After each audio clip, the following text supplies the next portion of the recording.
အားလုံးပဲမင်္ဂလာပါကျမနှင်းသက်စင်ပါ Word of ပညာရေးနဲ့ပတ်သက်ပြီးတော့ကျမသိသလားမျှဝေသွားပါမယ်ရှင်ကျမဒီနေ့ပြောပြခြင်းတဲ့အကြောင်းအရာကြတော့ကျမရဲ့ parenting journey မှာပေါ့နော်ကျမဒီကလေးတွေကိုပြုစုပြောင်းထောင်တဲ့ခရီးစဉ်မှာကျမအမြဲတမ်းအမှတ်ရနေမဲ့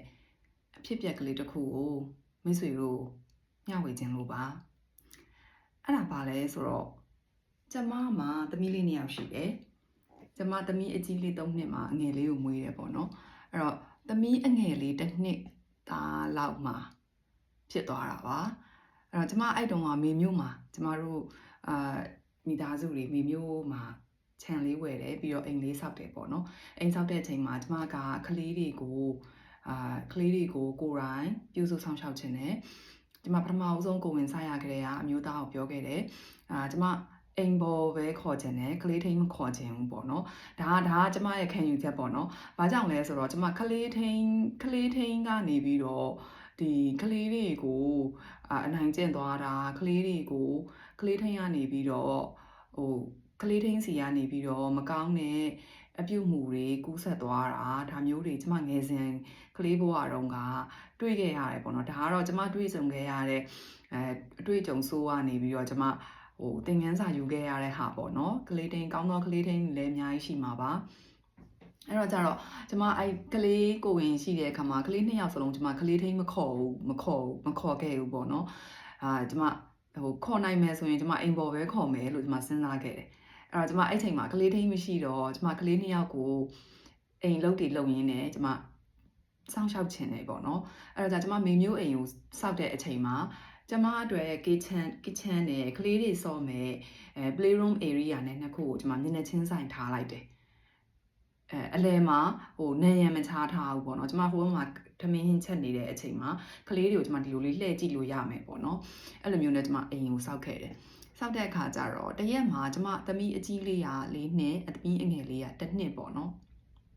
သူတို့2ယောက်ကဒီ play room လိုမျိုးနေရာ play area ကျမလုပ်ပေးထားတယ်အဲ့မှာသူတို့စော့နေကြတဲ့အချိန်မှာတကယ်တော့အဲ့နေ့ကကျမအရန်ပင်ပန်းနေရပေါ့နော်နည်းနည်းပင်ပန်းနေရပေါ့အရန်ဆိုတာတဲ့နည်းနည်းပင်ပန်းနေရဘာလို့လဲဆိုတော့ကျမဒီကလေး2ယောက်ရဲ့ဝေယဝစ္စတွေနောက်တစ်ခါအဲ့ချိန်မှာကျမတို့ coffee လုပ်ငန်းကိုစပြီးတော့လုပ်နေတဲ့အတွက်ကြောင့်မလို့ coffee လုပ်ငန်းကိုလည်းကျမမျိုးသားနဲ့အတူတူလုပ်ရတယ်အဲ့ရစိတ်ဖိစီးမှုတွေလည်းရှိတယ်နောက်တစ်ခါ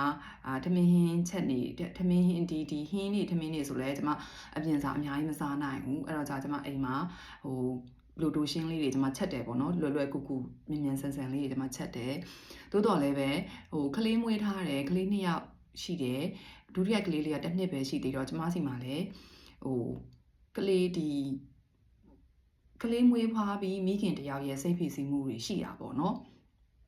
ရှိတော့ကြတော့နည်းနည်းလေးပင်ပန်းနေတယ်ပေါ့နော်ပင်ပန်းနေတယ်အဲ့ချိန်မှာကျမသမီးလေး2ယောက်ကသူတို့အယုတ်လူပုံပေါ်ပါတယ်အယုတ်လူပြီးတော့တယောက်နဲ့အော်ကြတယ်အော်ပြီးတော့အယုတ်လူကြတယ်ပေါ့နော်ငိုတော့မလို့ဖြစ်တယ်ပေါ့နော်ကျမရုတ်တရက်လွတ်ထွက်သွားပြီးတော့ကျမကိုယ်တိုင်တော့မသိလိုက်ခင်မှာပဲအဲ့ခုန kitchen မှာဟင်းချက်နေရကနေကျမသူတို့2ယောက်နောက်ဒုံနဲ့ရောက်ချသွားပြီးတော့ကျမပြောမိတယ်ပေါ့နော်ဒီမှာမေမေကမော်ကြီးပန်းကြီးနဲ့ဟင်းနေချက်နေတယ်တမီးတို့စားဖို့ပေါ့နော်အပြင်စားဝယ်မကြွေးချင်လို့မေမေကဒီမှာပင်ပန်းနဲ့ဟင်းနေချက်နေတယ်တမီးတို့ကဘာဖြစ်လို့အဲ့လိုမျိုးအော်နေတာလဲဘာဖြစ်လို့အော်နေတာလဲပေါ့နော်ဘာဖြစ်လို့ဆူညံနေတာလဲကောင်းမွန်မစော့နိုင်ဘူးလားအယုတ်တွေလည်းဝယ်ပေးထားတယ်ဆိုပြီးတော့ကျမပြောလိုက်တယ်ပေါ့နော်ပြောလိုက်တာမှရိုးပြောလိုက်တာမဟုတ်လားကျမပြောလိုက်တာပြောလဲပြောအော်လဲအော်မိတယ်ပေါ့အဲ့ပြောလိုက်တဲ့ခုနကျမပြောလိုက်တဲ့စကားတွေကိုကျမအော်သူလိုမျိုးအော်တဲ့အတန်တုံးမြင့်နဲ့ကျမပြောလိုက်မိတယ်ဆိုတော့အဲ့ခဏလေးအဲ့ပြောလိုက်တဲ့ခဏလေးမှာပဲကျမအရန် shock ရသွားတယ်အဲ့ဒါဘာလို့လဲဆိုတော့ကျမစီမှာအကျင့်တစ်ခုရှိတယ်အဲ့လိုမျိုး ဟိုးရင်ကလေးအရင်ကလေးရပေါ့နော်ကျမအပြိုဘဝကလေးကဆရာတော်ဦးစောတိကစာအုပ်တွေဖတ်တယ်ရှင်စန္ဒတိကစာအုပ်တွေဖတ်တယ်ဖတ်တဲ့အခါကျတော့ဒီရှေ့စိတ်ကလေးကိုနောက်စိတ်ကလေးကတိဆိုရဲဟိုအလေးအကျင့်လေးကျမမှာရှိတယ်ပေါ့နော်ဟိုများသောအားဖြင့်ကျမအဲ့အကျင့်ကလေးကိုလုပ်တယ်ပေါ့နော်အဲ့ခဏလေးမှလည်းကျမအော်လိုက်တဲ့အချိန်ခဏလေးမှာအဲ့အော်လိုက်တဲ့ရှေ့စိတ်ကလေးကိုနောက်စိတ်ကလေးကပြန်တိလိုက်တဲ့အချိန်မှာဘာဖြစ်သွားလဲဆိုတော့ဟဲသူတို့ကငါမအော်နဲ့ဆိုတော့ငါကိုယ်တိုင်ကအော်ပြီးပြောမိနေပါလားပေါ့အဲ့မှာကျမအရန်ရှော့ရသွားပြီးတော့နောက်ကိုခြေတလန်းဆုပ်ပြီးတော့ oh I'm sorry မမေတောင်းမှန်နေဆိုပြီးတော့ပြောပြီးတော့ကျမဘာမှစကားဆက်မပြောနိုင်ဘူးကျမလုံးဝဟိုအတန်တိတ်သွားတယ်တိတ်သွားပြီးတော့ကျမဟင်းချက်တဲ့နေရာကိုပြန်သွားပြီးတော့ကျမဟင်းဆက်ချက်နေတယ်ကလေးတွေလည်းကျမအောင်နည်းနည်းတော့သူတို့ဘာဖြစ်သွားတာလဲမသိဘူးဆိုတဲ့ဟာမျိုးတော့ဖြစ်မှာဒါပေမဲ့အဲ့ဒီအရွယ်ကလေးတွေမှာအဲ့လောက်ကြီးထိ